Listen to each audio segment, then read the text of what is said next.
বিল্লাল হুসাইন নামক এক যুবক, যাকে সবাই থটস অফ বিল্লাল বলে চিনে। আমি মাঝে মাঝে এই যুবকের কিছু কাজ দেখে বড় অবাক হয়ে যাই। সে মানুষের জন্য মাঝে মাঝে এমন কিছু কাজ করে যেটা আসলেই সে প্রশংসা পাওয়ার যোগ্য।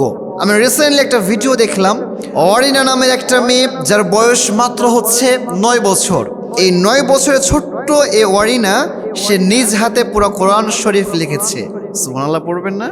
দেখেন, ছোট্ট একটা মেয়ে যার বয়স মাত্র হচ্ছে 9 বছর, এই ছোট্ট মেয়েটা তার নিজ হাতে পুরো কোরআন শরীফ লিখেছে। এবং এই দৃশ্যটা দেখে ওই thoughts of Billal say announcement করেছে যে আমি তাকে 10 লক্ষ টাকা পুরস্কার দিতে চাই। আলহামদুলিল্লাহ পড়েন। আরে ভাই, এটাই তো হচ্ছে বাস্তবতা। কোরআনের সম্মান যে আকাশচুম্বী, এটা আপনি জাস্টিফাই করবেন কেমন করে? আপনি এটার দিকে তাকান না।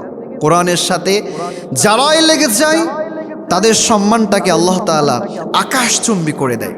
যারা এই কোরআনের সাথে অ্যাটাচ হয় তাদের সম্মানটাকে আল্লাহ তাআলা বাড়িয়ে দেয়। দেখেন, যেই নবীজির উপর এই কোরআনটা এসেছে, সেই নবীজি হচ্ছেন সব থেকে শ্রেষ্ঠ মানুষ। এই কোরআনটা যেই মাসে এসেছে, সেই মাসটা হচ্ছে সব থেকে শ্রেষ্ঠ মাস।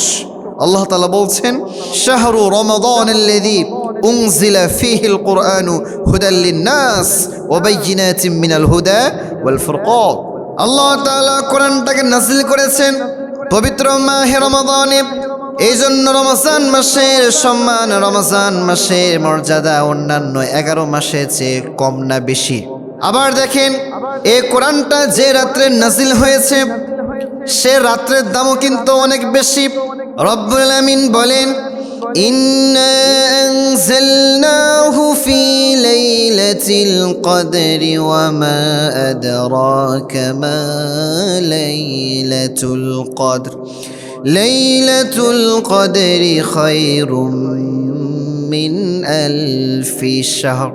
আল্লাহ বললেন, এই কোরআনের সাথে যারাই লাগে আমি আল্লাহ তাআলা সবার সম্মানটাকে আকাশচুম্বী করে দেই।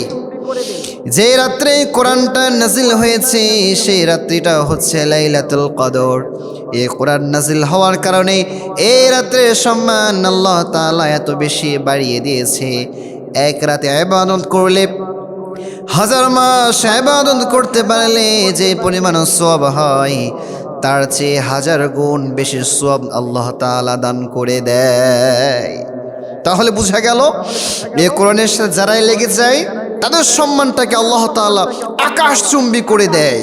নবীজির উপর কোরআন নাজিল হয়েছে, নবীজি হচ্ছেন সর্বশ্রেষ্ঠ নবী। রমজানে কোরআনটা নাজিল হয়েছে, এই জন্যে রমজান হচ্ছে সর্বশ্রেষ্ঠ মাস। আবার লাইলাতুল কদরে কোরআনটা নাজিল হয়েছে, এই জন্যে এই লাইলাতুল কদর হচ্ছে সর্বশ্রেষ্ঠ রাত। আবার খেয়াল করেন, এই কোরআনটা যখন একটা কাঠের রেহালে যখন রাখা হয়, তখন ওই কাঠের রেহালটার দামটাও কিন্তু বেড়ে যায়। যখন একটা সামান্য কাপড় জুজদান হিসেবে ওই কোরআনের সাথে অ্যাটাচ হয়, তখন ওই কাপড়টার দামও বেড়ে যায়।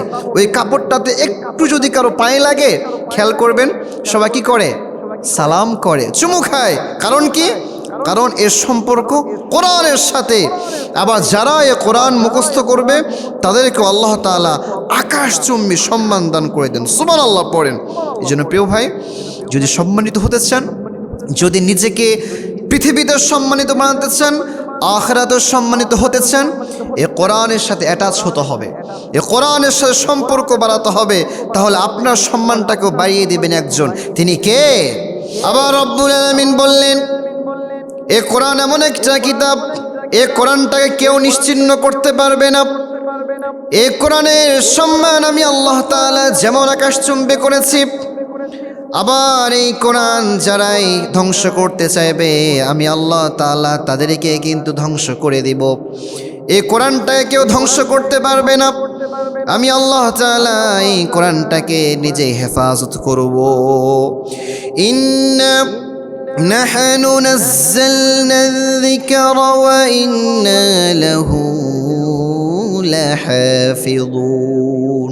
এই কোরআনটাকে আল্লাহ তাআলা নিজেই নাজিল করেছেন, আবার এই কোরআনের হেফাজতের দায়িত্ব আল্লাহ তাআলা নিজেই নিয়েছেন।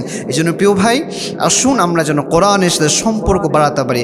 এই যে সামনে রমজান মাস, এই রমজান মাসকে অপেক্ষা করে, এই রমজান মাসকে সামনে নিয়ে ব্যাস আপনি আপনার নিজের জীবনটাকে পরিবর্তন করার ট্রাই করেন আর নিয়ত করেন, এই রমজানে আমি কোরআন শিখব, এই কোরআনটাকে খতম করব।